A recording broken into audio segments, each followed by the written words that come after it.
What is going on, guys? DBG here. In this video, we are going to be going over the tier list of the best centers.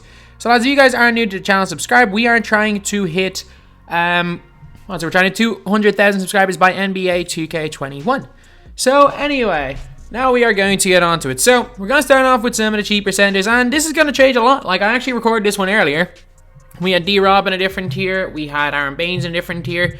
We had a few players in different tiers, and honestly, duos and Evos have kind of changed a lot of these. So, Aaron Baines, he's going right bang smack in the middle on B tier. Like, Aaron Baines previously was not the greatest in the world, but with his Evo, he actually becomes very, very nice. He gets clamps, which is big.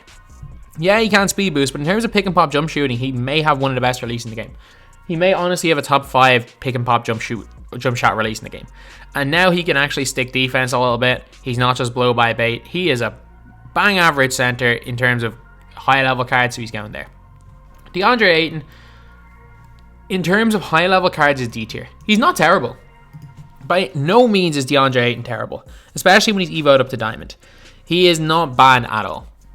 The problem with DeAndre Ayton is that he has some big downsides. He's got no range, nor does he have clamps. So you can't really use him as pick and pop jump shooter. He doesn't have the greatest post game either. He doesn't have the greatest defensive stats, and he also is he just gets burned. So, like, he's alright, but in terms of this meta right now, where we're looking at guys that can do a bit of everything, he's D tier. He's D tier. Chris Bosh, C tier. Chris Bosh definitely C tier. Again, a really effective pick and pop player is just blow by bait. And anyone who is blow by bait in an era of Hall of Fame quick first step centers isn't going to be that high a tier, to be honest. I don't think there's any non-clamps players that are going to be high tier. Then we got Rick Smits. Rick Smits is going into A tier. So we actually have got one in every single tier so far, except S tier. So Rick Smits is a card that I do really, really like. Like, a lot of people don't really like the card. He doesn't have Pogo. That's kind of his one negative. He was probably, like, in my opinion, a comparable card to Taco Fall before the Evo, because he's 7'4", he's got really good animations, can post hook people to death, and also is a pretty decent defender and is huge. Can also shoot the lights out from the corners. Then we got Jack Sikma. I'm going to put Jack Sikma in A tier. One of, if not the best pick and pop jump shooters in the game. A really, really great card, and again, Jack Sikma does he does everything alright. Like, there's nothing that he does incredibly badly. He's overall just a nice card, and then the one thing he does extremely well, he does better than any other center in the game, which is pick and pop jump shoot. He is definitely a good card. Then we got Boogie Cousins. Boogie's going A tier as well. I like Boogie. I really, really do like Boogie. I think his handle's nice. I think he's really good shooter, especially at the catch. I wouldn't really shoot him off the dribble. He can play point center a little bit because he moves fluidly. He's got some decent dribble animations. And overall, a good card. Then Charles Oakley. Oakley's not terrible, especially if you're playing him at the power forward position. He's not terrible. The thing with Charles Oakley is that he's just got a weird release. Like, he's a lockdown defensive card, some clunky animations in terms of going to the basket, but he's not terrible. He is a really good defender, and you know what? He's alright. I wouldn't play him a center, I'd play him power forward, but he's okay at power forward. Harry Giles is going to go B tier. So Harry Giles is a really good pick and pop player, but I don't like his release. Some people swear by his release. I don't like it. He's not the strongest, he's not the fastest, but he's a good card. The more I use his release, the more I don't like it. Like, it's the first couple of games I used him, I was hitting whites with him. I was like, you know what, he's actually a really good card, but I still can't agree with him. I still cannot consistently agree with Harry Giles. Then we got Westbrook, who's going in B tier. And the reason why Westbrook is going in B tier is pretty much that he's unbelievable. Unbelievable in TTO. Like, he's not a good player in Unlimited. You will never see anyone not trolling running him at center. Like, if you see people running him at center, they're trolling, pretty much. But overall, he's a very, very good TTO player, and for that reason, he's coming here in B tier. Also in B tier, we got Mo Bamba. Unfortunately, unlike last year, his card is not better than the song. Last year, definitely that Ruby card was better than the song with the same name. But he's still got some good length, a little bit gets bullied sometimes, and if you're playing as a skilled player that knows what they're doing, they'll just bully him under the basket, put a couple of pump fakes and dunk on him every time. However, in terms of purely pick and pop jump shooting, he's elite. He's got elite length. He gets boards. He blocks shots well as a help defender. So literally, he is strength away from being elite. So he's going B tier. Embiid is going to go in A tier. Embiid is basically like a slightly less long Mo Bamba, but he can shoot the ball. So not, but he can shoot the ball, but he has strength that doesn't get abused. He can shoot the ball very, very well. A really nice card. Bagley, I think Bagley's so good. I'm putting Bagley in A tier, and surprisingly enough, Odin is going in B tier. There's a lot of great centers. I just realized like we're going on to the opals now, and we've only got Chris Bosh and DeAndre Ayton in the lower tiers. Man, there's a lot of good centers in this game. Man, like any of these B tier and higher are going to be usable. Ralph Sampson, 7'4", small arms. He's just a worse Rick Smits. So he's going A tier. Thon Maker is going C tier because he's got no clamps. Thon Maker is blow by bait. If it wasn't for the fact that he's blow by bait, he would be a higher tier. Okay, so Bam Adebayo. This is another one that is kind of tricky because yes, I know he got an Evo upgrade.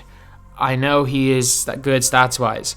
He suffers from, I'm gonna call it Bam Adebayo syndrome, but it's the same as Karl Anthony Towns to an extent. Hakeem Olajuwon. Cards are really good speed stats that are just clunky as hell and slow. He's so slow. I like him a power forward. I don't love him a power forward. Like, I would take, even upgraded, I would take a Charles Oakley over him a power forward. Would I take him over Harry Giles? He brings different things. He's a better defensive card. Oh, I can't. He doesn't shoot as well as Aaron Baines. He doesn't move as well as Greg Oden. He's not as tall as Ralph Sampson. I'm putting him in. Oh, this is a hard one. He's like here. He's going here. Bill Russell is going here. Yeah, he's a good defender. He's got no range, and he's also undersized. Bam Adebayo is better than Bill Russell. Bam Adebayo is definitely better than Bill Russell, so he's going here. Next, you got Mirasan. And Mirasan, I'm putting him in C tier just because he's almost unguardable in the post. The problem with Mirasan is that literally, like, Rick Smits is almost, like, he's not almost as big in terms of, like, height-wise, he's 3 inches smaller, but if you look at them in game, he feels almost as big. Rick Smits can do the same job, but he can shoot. Taco Fall is better than Mirasan. Yao is way better than Mirasan. Yeah, so there's 3 bigs that are way better than him. He's also still got 65 stamina, so he's no better. He is no better than the Sapphire. Like, just use the Sapphire. If you want the Mirasan, just use the Sapphire. Yeah, he can hit the occasional 3-point shot and he can hit a midi, but like, who was shooting 3s or midis with Mirasan? He has a 68 rating. It's not even a good enough rating to use. So, yeah, that's pretty much it. Anthony Davis is like better Bam. So he's going B tier. And now we are on to the elite centers.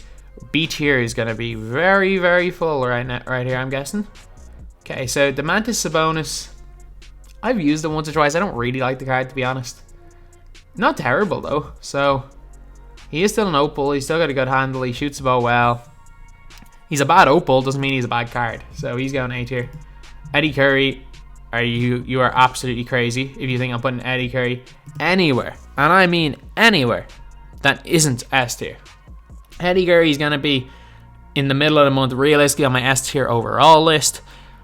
Man, it's going to take, for my playstyle, it's going to take a good center to take Eddie Curry out of my top 3. It's going to have to take, like, well, we've already got an updated D-Rob. It's going to have to take a non-steady D-Rob, like a better upgrade D-Rob, or a Kareem with range and speed boosting. That's the kind of card that it'll take to take Eddie out of my top 3. He is that good for me. Like, Eddie Curry is one of my favorite cards in the game. And also the fact that Eddie Curry followed me on Instagram definitely helps. But, yeah, so Wilt Chamberlain. Wilt's S tier. You can argue Wilt in the lower tier. You can definitely argue he's probably lower end of S tier, but he's better. He's a much better Marvin Bagley. Wilt moves different. Wilt moves better than every other big man in the game, and it's not even close. I don't know what it is. He just moves better. Like, I don't know if that's an actual way of describing it, but he moves better. Like, again, people want to hear stats, and his stats make him a worse Kareem Abdul-Jabbar, and you can definitely argue he's a worse Kareem Abdul-Jabbar. But he handles the ball better than any center I've used, apart from Dino Raja. He's got a Fairly okay jump shot off the catch, and his ability to go to the basket is arguably number one among centers. Bobo at the center position, A tier, but overall S tier. I would never play Bobo to center. He is just too light and too skinny. I would always play Bobo to 5. But Bobo's a demi. Got the handle, can shoot, can rebound, can push the floor. He's even better with the Evo. And Bobo is a nice card. A skinny player build though, but you know what? If you're playing power forward, that's fine. Taco Fall. Taco would have been an A tier. However, he's Evo and now his range extender. Why Taco Fall is range extender? I don't know. But he has range extender. And yeah, that is pretty much it. He is a god. He is legitimately one of the best centers in the game right now. Morning. I don't know why I brought Morning all to the S tier, but you know what? I haven't used him yet, Evo, but judging by how juiced his stats get, like some people get a little bit juiced stats, his stats get juiced so much and his badges get juiced so much that I can't not put him in A tier. Like if he even has competent animations, not even good animations, just competent animations, he becomes a god when he gets Evo'd. Moses Malone is a worse Bill Russell. Not quite C tier, but also, or not quite D tier, but also not B tier, not better than Bill Russell. He is literally Bill Russell with a better release, but lower 3-point rating. He's a slightly worse Bill Russell. Then Nate Thurmond. I like Nate. I think he's a slightly worse Will Chamberlain. I think his animations are really nice, but he's not quite as good movement-wise as Will Chamberlain. So I'm going to put him down here in A tier. Shaq is one of the most obvious S tier inclusions in this entire list. And yeah, like Shaq, literally limitless range center, can play bully ball, can do everything. Again, for probably the number one center in the game, like I don't quite have him there. Like my opinion changes. Sometimes I prefer Shaq, sometimes I prefer Eddie Curry, sometimes I prefer Anthony Davis. But definitely in the debate amongst 3 or 4 cards for the best center. Heck, Hakeem and Taco are in that conversation. Taco's definitely in that conversation now with his upgrades. Now Dino Raja. So Dino, I have a new appreciation for Dino. And initially I did think Thurmond was a better Dino, and he is definitely a flagrant foul machine. However, I use Dino as my point guard, and my god, this guy moves better than any guard I've ever used. Like, I've never deep hash rim ran as well as I did with Dino Raja. Like, there was games where I think I had a 37-point triple-double in a game a couple of days ago using Dino. Like, he's a legitimate point guard. Like, imagine 2K19. If this was 2K19, you could play anyone in any position. Dino, with range extender that people would have given to him, equals every single player's point guard. And I'm not even kidding. Dino would be everybody's point guard this NBA 2K19. Just because of his length. He's got those extendo arms. He's got that long wingspan. As much as... I don't know. S tier. Where's Shaq? There he is. So, Dino, S tier. Patrick Ewing, he's not as bad as people expect, but he's also not good. So, Patrick Ewing's going A tier. Again, can't really shoot the ball. Good post fadeaway, decent enough post hook. Is a very bad opal, but again, not a bad card. Then Dwight or Karl Anthony Towns, A tier. Again, he suffers from Bamba Adebayo syndrome, where he's got really high speed rating and feels really slow. But that's the only problem with this card. His release is a bit iffy, but like that's it. Like, it's not anything bad. It's just a little bit iffy. Like, it's a good card. A tier. Dwight Howard. You know what I like? I like Dwight Howard. I like the fact he got such a wide player build. I think he does a lot of things well on the defensive end. And offensive end, his jumper is really nice. So in terms, he's not going to be shooting from deep, but yeah, Dwight Howard A tier, especially because Marvin Bagley's up here in A tier.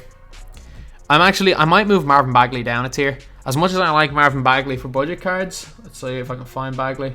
There's Bagley. I'm going to move Bagley down into B tier. As much as I do like him in terms of just how great he is as a budget card, I can't really justify putting Marvin Bagley ahead of Anthony Davis, can I? So yeah, Marvin Bagley's moving down a tier. I just put him into that tier due to the fact he was in early in the video. Chris Webber, this tier as well, B tier. Chris Webber's decent. I like Chris Webber. I think he's bang average. he was great when he came out. He's basically Dwight Howard without defense. He can be a point center, but he can't really do much else. Mark Eaton going in B tier. No, I'll put Mark Eaton in A tier, as I hate playing against him. There is no center that I hate playing against more than Mark Eaton. He's like an athletic Rick Smits. He blocks every shot, he gets every board. Mark Eaton is one of the most frustrating players, especially when someone's out there running Mark Eaton at power forward. It is one of the most frustrating things you can come up against in this game. Then we have got Arvydas Sabonis. I don't like this card, I'm just saying. Surprisingly enough, I have Domantas Sabonis ahead of Arvydas Sabonis. I just think he's too slow. I think he's too slow and you can just run around him for the whole game. I don't like using him, I love playing against him. I just run around him. Then D-Rob. D-Rob would be like a low A tier, high B tier player, pre-Evo upgrade, post-Evo upgrade, S tier. He's a demi. He's insane. He's absolutely insane. And I'm going to try to get a gameplay up with him later. Then Hakeem Olajuwon, S tier as well. Absolutely elite. Absolutely elite. He's slow. He's slow. He's slow with the ball. He's slow without the ball. Defensively, he's fine. He moves. He gets in lanes. But you know what? He triggers some of the best standing dunk animations in the game. Got a great post-hook and post fadeaway. And can hit in the corner if he's wide open. Hakeem is not a guy that you can run your offense around. But if he's your 4th or 5th best player, your team's going to be pretty good. Trust me. Like, if you guys... Again, I made a mistake of trying to run through Hakeem, which was never the right decision, which I've learned. However, if you let him feed off scraps, if you use him in the post a couple of times here or there, use him when the other team's not expecting it, he can be elite. Then Yao Ming. I'm putting Yao Ming in A tier, and the reason why I'm putting Yao Ming in A tier is because I think he still is that little bit slow and he's very easy to run around. Although, if you want to argue Yao in S, I'm not going to say you're wrong, because he's almost unguardable in the post. Especially if you're someone of Crymouse's skill level, he is borderline unguardable in the post. And then Kareem, the best defensive center in the game by a mile. Arguably the best center in the game is going here in S tier. An elite card, and definitely a card that if you don't... Actually, I was going to say if you don't have buy him, but he's like 700k MT. So don't even consider buying Hakeem or buy Kareem. Like, again, for value, like, there's no point spending 700k on Kareem. If Taco's similar price, no point spending 700k. Like, in terms of like just value wise, just get yourself Eddie Curry, Dino Raja, and Rick Smits if you want a giant. But no, Hakeem he's better, but he's ridiculously overpriced. So anyway, yeah, that is pretty much it. That is the video. Thank you guys for watching. Please like, comment, and subscribe.